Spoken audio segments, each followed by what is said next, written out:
When we analyzed why the coil industry in the country was not further developing, we found that unless we produced better goods for export, there could be no further improvement. This is an industry in which 92% of the products are exported and the domestic consumption by nature of things is of a limited quantity.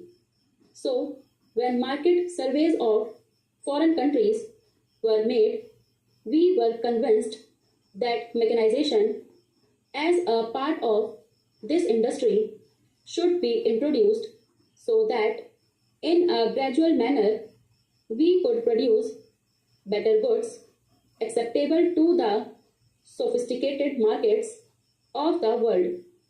We had a tripartite meeting of all the interests in Kerala, particularly the government of Kerala, the representatives of labor and industry engaged in COIR, and the central government, and it was felt that gradual mechanization, particularly of the weaving sector and the finishing sector, would gradually assist the further development and progress of this industry.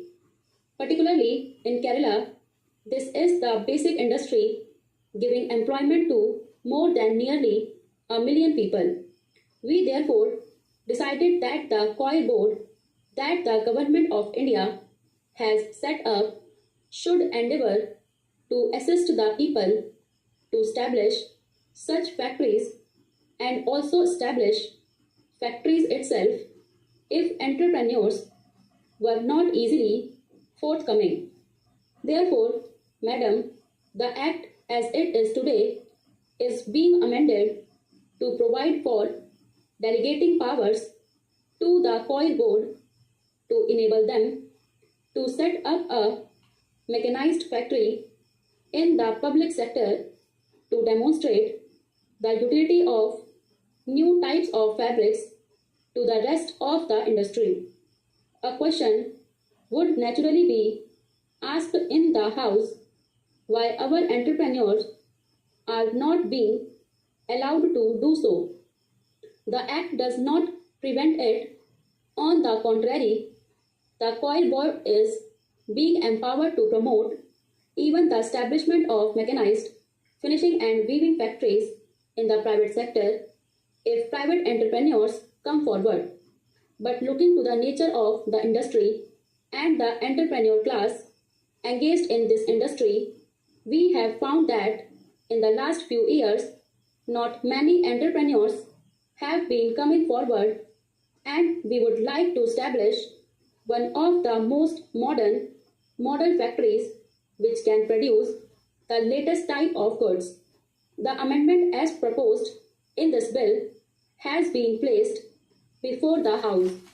We are convinced from our technical surveys that we will not be able to stand in competition with the rest of the world.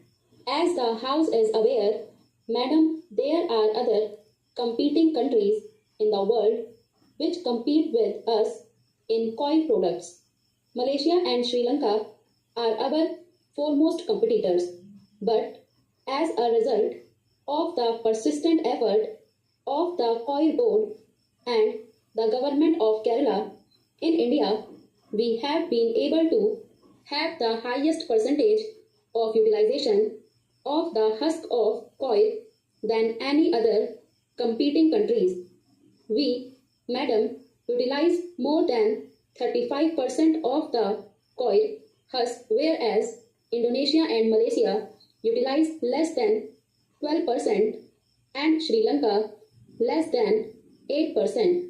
It is our endeavour that further more utilization of a higher percentage of coil husk should also be attempted.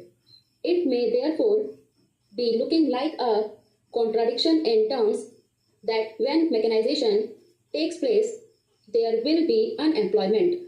This might be a question generally asked because Kerala is a state where unemployment is a major problem.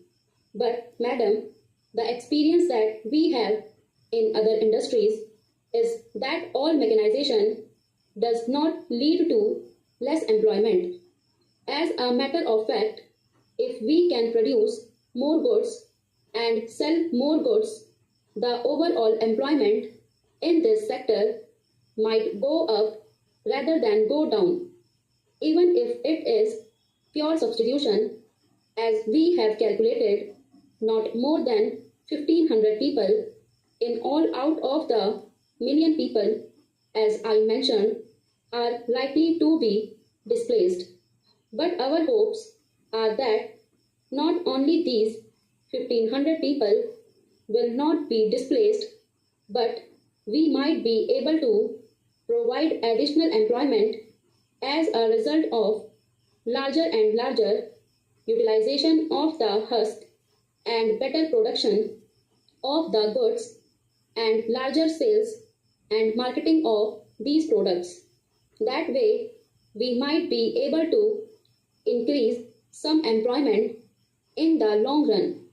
Therefore, madam, here we have mentioned that amendment in the bill.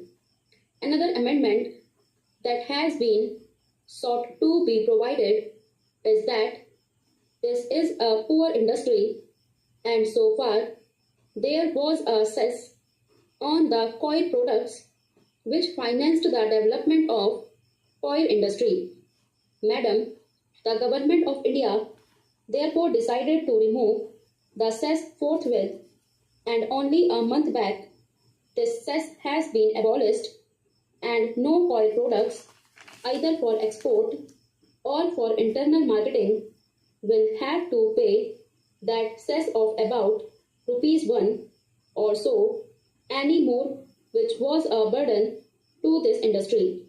Therefore, the amending bill also provides for a direct grant from the Consolidated Fund of India for all the activities of development that the coir board requires for developing this industry in various parts of India and particularly in the state of Kerala.